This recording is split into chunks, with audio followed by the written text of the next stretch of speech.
Morning everybody, welcome back to the channel.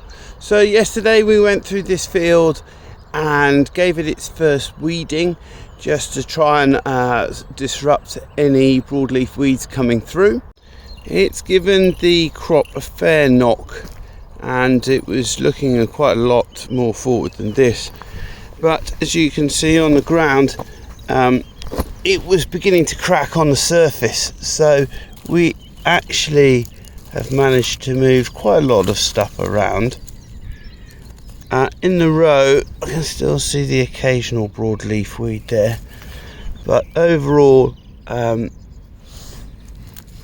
one here seems to have survived quite well, but overall quite a lot of soil movement, and that will obviously generate a bit of N, which will help the plants recover.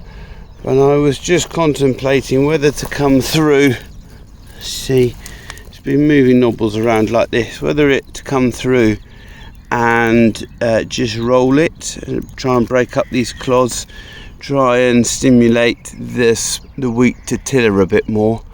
Any advice would be welcome. So I'll try and catch some footage of more weeding going on later.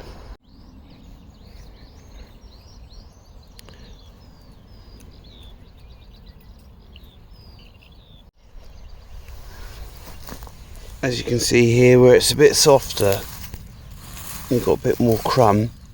It's certainly moving around. This little guy here comes out. This one, maybe a little still stuck in the ground. So it does matter how soft the ground is, but I think it's certainly made their lives difficult. So I'm standing in the middle of one of the barren patches that I described. As you can see, it sort of fades out to nothing, fades back in. We did some digging around yesterday, came to the conclusion that it was seed depth. I think these areas, all the areas in question, were a little bit wetter. The drill sunk in, the wheat seed is about an inch lower. Whether it would emerge or whether it was just too deep to come out, time would tell, but I'm not willing to take the risk. So as you can see behind me, we just went through, this is one strip with the drill just in the middle of the barren strip, and we've been through and just rolled it afterwards. And as you can see, apart from the wheelings, generated a pretty good result even with the claydon. We had a little bit of seed left in, so we just touched these patches up. So time will tell if this was a wise decision or not, but I think competition is really important in these spring crops, so wanted to patch these areas in as best I could.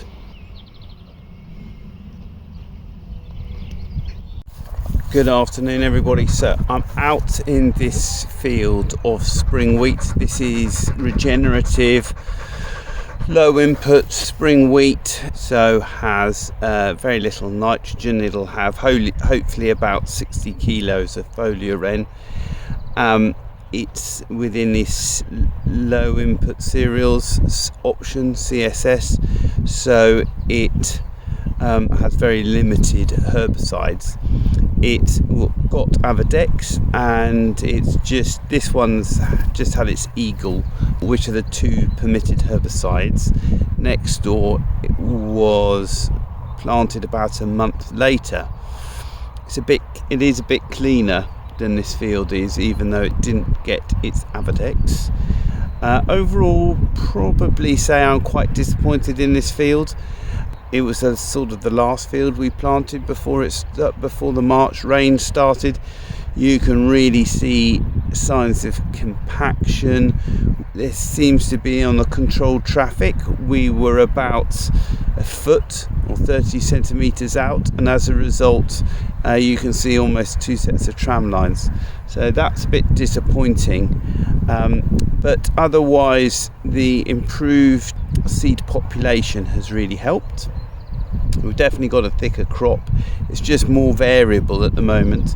It's just had its first application of nutrition, so it had 4 litres of manganese and 4 litres of magnesium sulfate, so hopefully that'll sort of darken the leaf up. It's also had its first pass with the weeder. Realistically, it's a bit late and it's a bit dry. I'm not sure it's offering much. Hopefully in conjunction with the eagle, it'll give the broadleaves a bit of a headache. Otherwise, hopefully the crops start leveling out now. They're getting some warmth and sunshine, but it's a bit variable at the moment. Okay, that was the last field we were in. This is the field next door, planted in April, about a month later. As you can see, it's much younger, looks more consistent.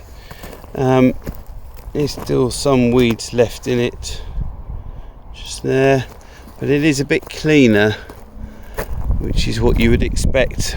This hasn't been weeded yet. It had we've had a puncture in the weeder today, so that slowed us up. But really, here's an example of the tramline issue we're getting. As you can see, I think previously the tramline was here, and we're just a sort of maybe a bit more, maybe a metre out. We're just getting this double strip, which is a bit unfortunate. But otherwise, the crop looks pretty strong.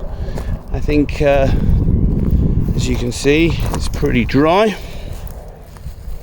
There's no moisture. Well, there's a bit of moisture underneath, but it doesn't break up at all. It'll be a hard ask for the weeder. Really, that's my lesson from weeding, is just that it requires moisture, very good timing. Almost when it rains, you need to be out with the weeder. Unfortunately, we were still battling getting crops in the ground rather than weeding, but such is the joys of farming.